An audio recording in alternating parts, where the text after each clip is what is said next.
Hello everyone, this is Shruti from all about stocks and welcome back to the channel. So discuss करते हैं market के बारे में। Will be discussing about Nifty and Bank Nifty in detail and also about a few stocks जो अभी हमें आने वाले टाइम में पोटेंशियल ब्रेकआउट दे सकते हैं। सो हमारे सामने निफ्टी की चार्ट ओपन है and as we can see आज निफ्टी में एक डॉजी कैंडल बनी है। हाउएवर निफ्टी ने एक नया हाई लगाया है 21,026.10। हमने निफ्टी का रेजिस्टेंस दिया था 21,040 पर, तो निफ्टी ने वहीं से रेजिस्ट करा है एंड प्रिसाइजली 14 पॉइंट से, राइट। सो एनीवे अब हमारा अगर डॉजी का हाई ब्रीच होता है, हम निफ्टी में नेक्स्ट बाइंग कर सकते हैं for the next target of 21,232.65। ये हमारा नेक्स्ट रेजिस्टेंस रहेगा। एंड अगर हम सेल सिनेरियो की बात करें तो डेलो ब्रीच होने पर हम मार्केट में सेल कर सकते हैं 20,923.70 ब्रीच होते ही हमारा सपोर्ट वन आएगा 20,862.70, then 20,850.80 and 20,711.15 for Nifty. Now let's quickly move on to Bank Nifty. So bank Nifty में आज एक इन्वर्टेड हैमर बना है। हाउएवर बैंक निफ्टी में भी एक नया हाई लगा है 47,588 का, राइट। सो हमने रेजिस्टेंस दिया था 47,657.25 तक, तो मार्केट वहाँ तक गई नहीं। आई मीन अप्रॉक्सीमेटली 70 पॉइंट से घूमी है। However basis and inverted hammer there is a possibility कि हमें बैंक निफ्टी में थोड़ा सा डिप देखने के लिए मिले। So this is something that I am talking precisely chartically, because जब भी टॉप पर एक इन्वर्टेड हैमर बनता है तो वहाँ से हमें एक करेक्शन एक्सपेक्टेड होता है, right. So I give you an example. यहाँ पर भी 18 सितंबर को इन्वर्टेड हैमर बना था और उसके बाद कंटिन्यूस हमें फॉल देखने के लिए मिला था। But I am not saying that यहाँ से एक बहुत मेजर फॉल हमें देखने के लिए मिलेगा, बट राइट नाउ इस चीज़ को असर्टन करना डिफ़िकल्ट है कि यहाँ से बड़ा फॉल दिखेगा या छोटा फॉल दिखेगा। But yes, basis this inverted hammer कल मार्केट में हमें एक फॉल देखने के लिए मिल सकता है। सो लेवल्स डिस्कस कर लेते हैं, जस्ट अ मिनट। सो अगर आज का लो ब्रीच होता है 47,186.60, हमारा सपोर्ट वन आएगा 46,793.90, देन 46,507.15 एंड 45,484.20। अगर हम बाइंग की बात करें तो बाइंग हमारी आज के हाई के ऊपर ही बनती है, बिकॉज वहाँ पर हमारा इन्वर्टेड हैमर डिफीट होता है एंड दैट इज़ व्हेन हमें सेल सिग्नल फर्दर जनरेट नहीं होगा। सो 47,588 ब्रीच करने के बाद हम बैंक निफ्टी में बाइंग कर सकते हैं for the next target of 47,657.25 and 48,086.80 for Bank Nifty.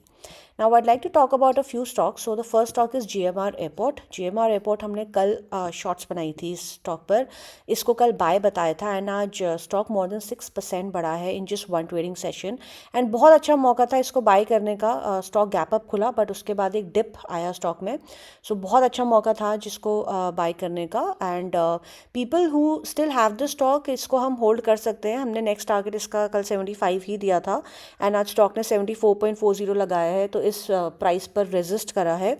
So 75 is the next target and इसका उसके बाद हमारा नेक्स्ट टारगेट है 80 रुपीज़। इस पर हमने शॉर्ट्स भी बनाई है, you can watch the shorts as well on GMR Infra. The next stock I'd like to talk about is Mahindra Logistics. So Mahindra Logistics, just give me a minute. Okay, so Mahindra logistics हमारा यहाँ पर bottom out हुआ है and इसमें फ़िलहाल reversal एक form हो रहा है। सो महिंद्रा लॉजिस्टिक्स को हम CMP पर अगर चाहें तो बाय कर सकते हैं। 377.45 इसका CMP है। इसका पहला टारगेट डे हाई आएगा 386.45, then 398 rupees, 416.95 and 427.70 for Mahindra Logistics. अगर हम इसके स्टॉप लॉस की बात करें then stop loss will be 370 rupees for Mahindra Logistics. The next stock I'd like to talk about is Z Entertainment. Disclaimer, this stock is a part of my portfolio. मैंने इसको आज ही bye करा है। So Z Entertainment में एक inverted head and shoulder pattern की formation हो रही है। So that is the reason ये stock हमारा बाय बनता है। Just give me a minute. Okay, so ideally इस पर्टिकुलर प्राइस के ऊपर 290.70 के ऊपर इसमें ह्यूज ब्रेकआउट देखने के लिए मिलेगा। अगर हम चाहें तो उसको CMP पर बाय कर सकते हैं 285.90 पर हम इसको बाय कर सकते हैं। पहला टारगेट इसका 290.70 ही रहेगा, that is the first target हमारा। इसका नेक्स्ट टारगेट आइडियली रहेगा 305, then 308.70, just a minute, 308.70, then 326.70 and 332.20 for Z Entertainment.